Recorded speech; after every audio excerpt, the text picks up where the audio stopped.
ఢిల్లీలో all party meeting ముగిసింది. దాదాపు 2 గంటల పాటు సాగిన భేటీలో శీతాకాల పార్లమెంటు సమావేశాలపై చర్చించారు. సభా కార్యకలాపాలకు సహకరించాలని ప్రతిపక్షాలను కోరారు పార్లమెంటరీ వ్యవహారాల శాఖ మంత్రి కిరణ్ రిజిజు. మరోవైపు దేశంలోని ప్రధాన సమస్యలైన ఓట్ చోరీ, సర్పై విస్తృతంగా చర్చించాలని ఇండియా కూటమి నేతలు కోరారు. సభ రేపటి నుంచి పార్లమెంటు శీతాకాల సమావేశాలు ప్రారంభం కానున్నాయి. పార్లమెంటరీ వ్యవహారాల శాఖ మంత్రి కిరణ్ రిజిజు అధ్యక్షతన అఖిలపక్ష సమావేశాన్ని ఏర్పాటు చేశారు. అఖిలపక్ష భేటీకి సంబంధించిన డీటెయిల్స్ మదర్ ఫోన్ లైన్ లో అందిస్తారు. మదర్, ఈ భేటీకి సంబంధించిన అప్డేట్స్ ఏంటి? చంద్రిక, సుమారు 2 గంటల పాటు అఖిలపక్ష సమావేశం జరిగింది. పార్లమెంట్ లోని అనెక్స్ బిల్డింగ్ లో కేంద్ర మంత్రి రాజ్నాథ్ సింగ్, అలాగే పార్లమెంటరీ వ్యవహారాల శాఖ మంత్రి కిరణ్ రిజిజు నేతృత్వంలో ఈ భేటీ జరిగింది. ఈ భేటీకి అన్ని పార్టీలకు సంబంధించిన కీలక నేతలు హాజరయ్యారు. కీలకంగా పార్లమెంట్ సమావేశాలు, శీతాకాల సమావేశాలు రేపటి నుంచి ప్రారంభమవుతున్నటువంటి నేపథ్యంలో సభ కార్యకలాపాలు సజావుగా జరిగేందుకు సహకరించాల్సిందిగా కేంద్రం అన్ని పార్టీలకు సంబంధించినటువంటి నేతల్ని విజ్ఞప్తి చేశారు. దాంతో పాటు సభకు సంబంధించినటువంటి ఎజెండా, ముఖ్యంగా ఒక 10 బిల్లులను ఈసారి కేంద్ర ప్రభుత్వం తీసుకురాబోతుంది. దాంట్లో 4 ఆర్థిక సవరణ బిల్లులతో పాటు కాలం చెల్లినటువంటి మొత్తం 120 చట్టాలను రద్దు చేసే బిల్లు, వాటితో పాటు హోంశాఖ, అణుశక్తి, విద్య, రహదారులకు సంబంధించిన మరొక 5 కీలక బిల్లులను ఈ సమావేశాల్లో ప్రవేశపెడుతున్నట్లుగా కేంద్ర ప్రభుత్వం అన్ని పార్టీలకు వాటికి సంబంధించినటువంటి ఈ ఆల్ పార్టీ మీటింగ్ లో సమాధానం ఇచ్చింది. కీలకంగా అణుశక్తిని సమర్థవంతంగా వినియోగించుకునేలాగా చట్టం చేసేందుకు ఒక బిల్లును అనేది కూడా తీసుకొస్తున్నారు. ద అటామిక్ ఎనర్జీ బిల్ అనేటువంటి పేరుతోటి ఆ బిల్లును తీసుకొస్తున్నారు. దాంతో పాటు సెక్యూరిటీస్ మార్కెట్ కోడ్ బిల్లు, జాతీయ రహదారులకు సంబంధించి భూసేకరణ మరింత పారదర్శకంగా వేగవంతంగా పూర్తి చేసేందుకు అవసరమయ్యేటువంటి జాతీయ రహదారులకు సంబంధించినటువంటి సవరణ బిల్లు, ఆర్బిట్రేషన్, అలాగే కన్సాలిడేషన్ కు సంబంధించినటువంటి బిల్లు, ఇన్సూరెన్స్ చట్ట సవరణ బిల్లు, ఇట్లా మొత్తంగా ఒక 10 బిల్లులను, హైయర్ ఎడ్యుకేషన్ కమిషన్ కు సంబంధించినటువంటి బిల్లు, మొత్తంగా 10 బిల్లులను ఇంట్రడ్యూస్ అనేది కూడా చేయబోతా ఉంది.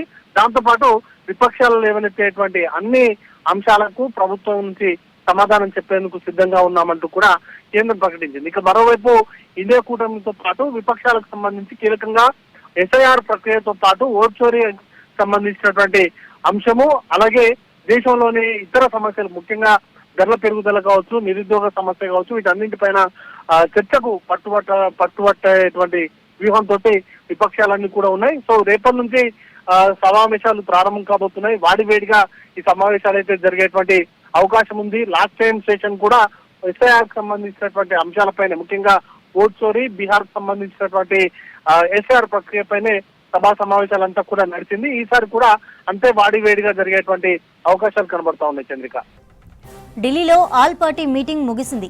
దాదాపు 2 గంటల పాటు సాగిన భేటీలో శీతాకాల పార్లమెంటు సమావేశాలపై డిస్కస్ చేశారు.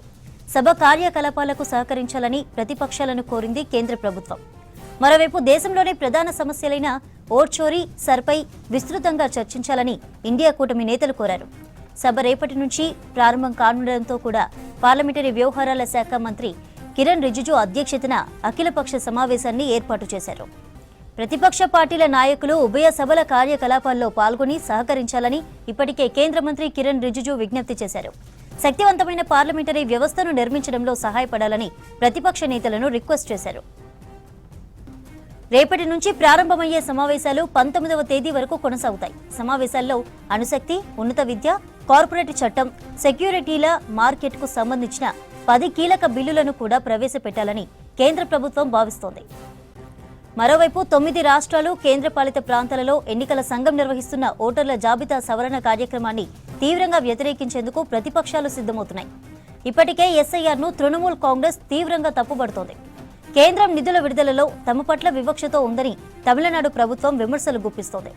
ఢిల్లీ కాలుష్యంపై కాంగ్రెస్, ఆప్ పార్టీలు పార్లమెంటులో చర్చించాలని డిమాండ్ చేస్తున్నాయి.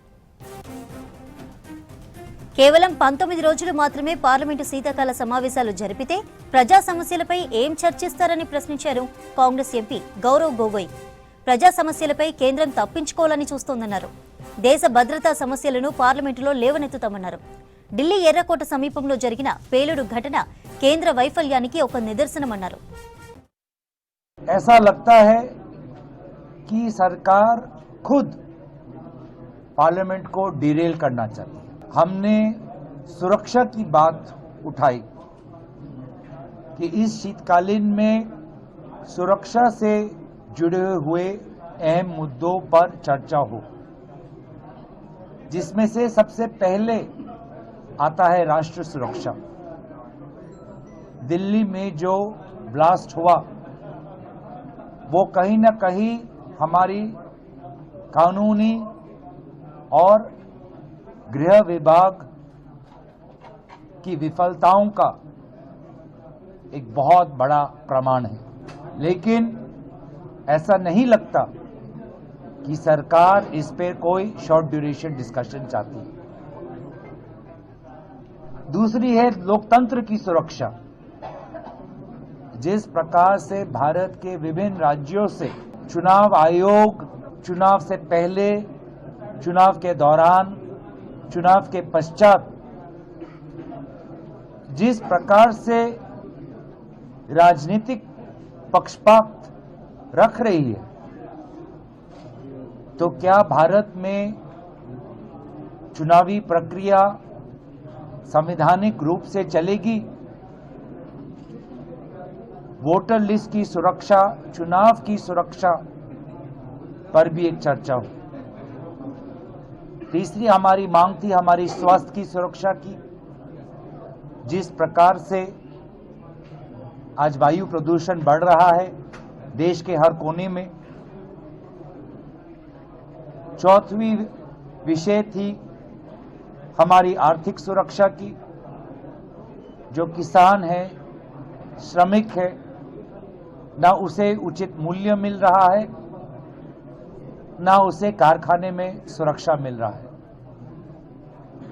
पांचवी जो विषय हमने सुरक्षा की उठाई वो प्राकृतिक सुरक्षा है।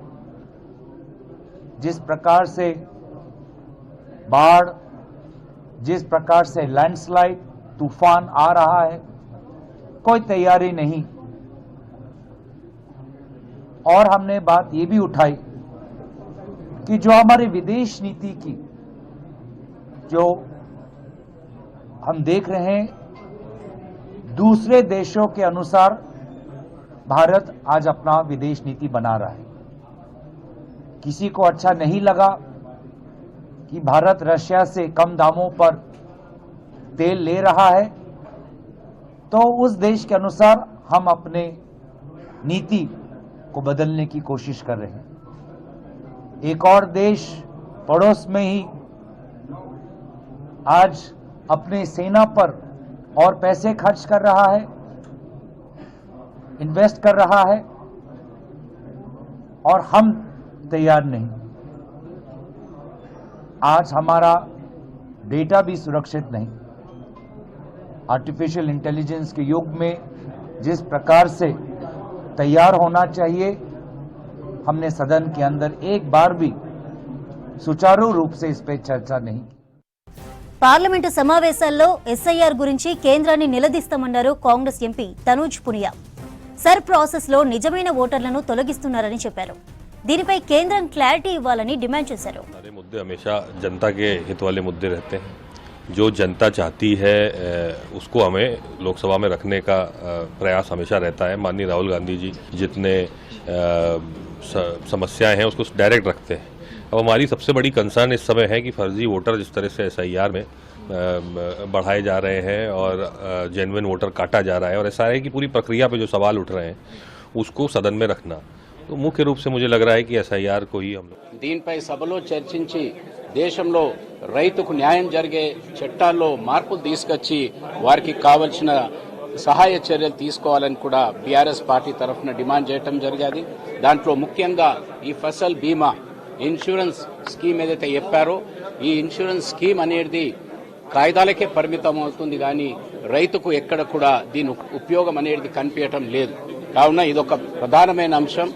రైతుని ఆదుకోవాలా, రైతే దేశానికి రాజని మాటలు చెప్తాం కానీ ఎప్పుడు కూడా ఆయన గురించి చర్చించే సందర్భాలు కనిపించడం లేదు, తగ్గిపోతున్నాయనేది ఆ ఆవేదన బీఆర్ఎస్ పార్టీ తరఫున తెలియజేయడం జరిగింది.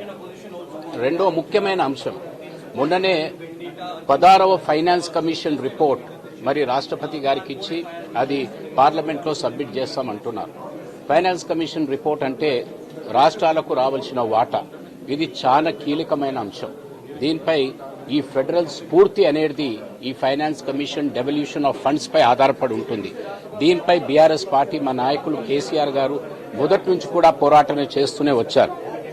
ఈ రోజు బీఆర్ఎస్ పార్టీ తరఫున మేము ప్రత్యేకంగా డిమాండ్ చేశాం, ఈ ఫైనాన్స్ కమిషన్ రిపోర్ట్ టేబుల్ చేసి దీనిపై చర్చించి ఏ విధానాలైతే రాష్ట్రాలకు రావాల్సిన వాటా, ఉదాహరణకు తెలంగాణకు ₹1 కేంద్రానికి పంపితే మరి కేవలం 49 పైసలే మన రాష్ట్ర అభివృద్ధికి వస్తుంది. ఇది న్యాయం కాదు. ఎందుకంటే పర్ఫార్మింగ్ స్టేట్స్, ఏ రాష్ట్రాలైతే బాగా కష్టపడి కేంద్రానికి ఆదాయం పెంచే పరిస్థితుల్లో ఉన్నారో వారికి అన్యాయం చేయకూడదు అనేదే ప్రధానంగా తెలంగాణ గాని సౌత్ ఇండియాది డిమాండ్. రెండో అంశం దాంట్లో డీలిమిటేషన్స్ కూడా, మరి డీలిమిటేషన్ లో కూడా మా సీట్లు తగ్గే పరిస్థితి ఉంది. దీనివలన కూడా ప్రజల్లో చాలా ఆందోళన ఉన్న అంశాన్ని కూడా చాలా స్పష్టంగా చెప్పాం. మరి చివర్లో మరి ఎప్పుడైతే పార్లమెంట్ సెషన్ ప్రారంభం కాబోతుందో ఆ రాష్ట్రాల్లో ఆ ముఖ్యమంత్రులు అంతా కూడా ఎంపీస్తో మీటింగ్ పెట్టి మరి ఫలానా అంశాలు ఉన్నాయని చెప్పడం జరుగుతుంది. కానీ అది పార్లమెంట్లో ఎప్పుడు చర్చకు రావు. కావున ఈ ప్రత్యేకంగా రాష్ట్రాల సబ్జెక్ట్స్, రాష్ట్రాల డిమాండ్స్, రాష్ట్రాల పెండింగ్ ఇష్యూస్ ఏదైతే ఉన్నాయో అవి తప్పనిసరిగా సభలో చర్చించడానికి ఒక ప్రత్యేకమైన సమయం కేటాయించాలని బీఆర్ఎస్ పార్టీ తరఫున డిమాండ్ చేయడం జరిగింది.